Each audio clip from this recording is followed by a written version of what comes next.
নমস্কার বন্ধুরা, স্বাগত জানাই ডক্টর শুভজিৎ রানা ইউটিউব চ্যানেলে।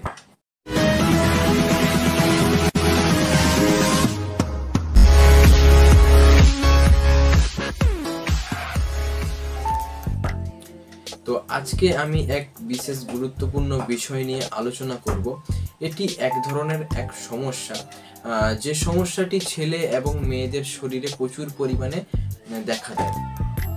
যে সমস্যাটি ছেলে এবং মেয়েদের মধ্যে দেখা দেয়, বিশেষ করে এই সমস্যাটি মেয়েদের মধ্যে খুব বেশি পরিমাণে হয়, যেটি হচ্ছে ইউরিন ইনফেকশন, যেটা ছেলেদের মধ্যেও হয় এবং মেয়েদের মধ্যেও খুব বেশি হয়। আজ আমি এই বিষয়ে আলোচনা করব।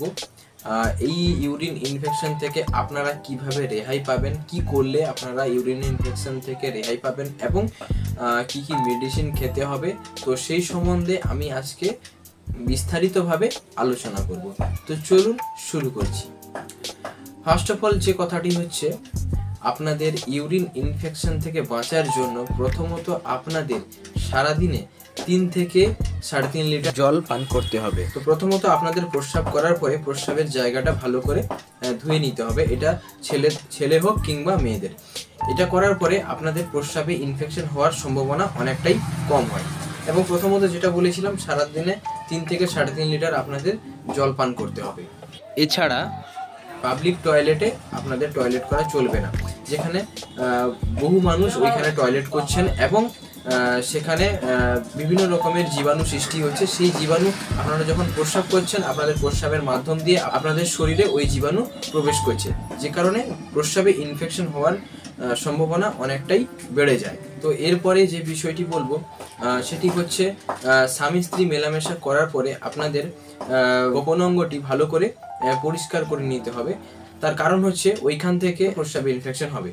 আরেকটি কারণ হচ্ছে, যেটি মেয়েদের মধ্যে খুব বেশি দেখা যায়, মেয়েদের ছেলে এবং মাস অন্তর কৃমির ওষুধ খেতে হবে।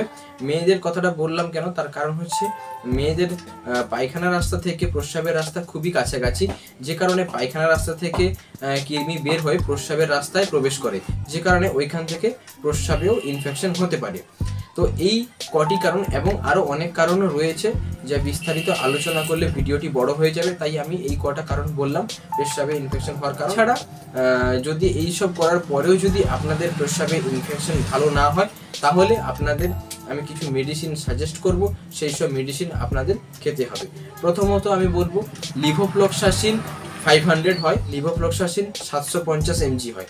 ওটি আপনাদের সারাদিনে একটি করে প্রতিদিন সকালবেলা খেতে হবে। এর সঙ্গে আপনাদের ইউরিলাইজার, ইউরিকাইন্ড এইসব ধরনের কিছু সিরাপ হয়, যেটি হচ্ছে আপনাদের 10 ml কাপ জলের সঙ্গে মিশিয়ে সারাদিনে 3 বার করে পান করতে হবে। তো এই কটা মেডিসিন যদি আপনারা কন্টিনিউ করেন এবং যে কথাগুলো বললাম ওই কথাগুলো যদি আপনারা মেনে চলেন, তাহলে অবশ্যই আপনারা প্রস্রাবের ইনফেকশন থেকে সুস্থ থাকবেন কিংবা প্রস্রাব ইনফেকশন থেকে আপনারা বাঁচতে পারবেন। তো আজকের বিষয় এইটুকুই। তো দেখা হচ্ছে পরবর্তী ভিডিওতে। ততদিনের জন্য সবাই ভালো থাকবেন, সুস্থ থাকবেন।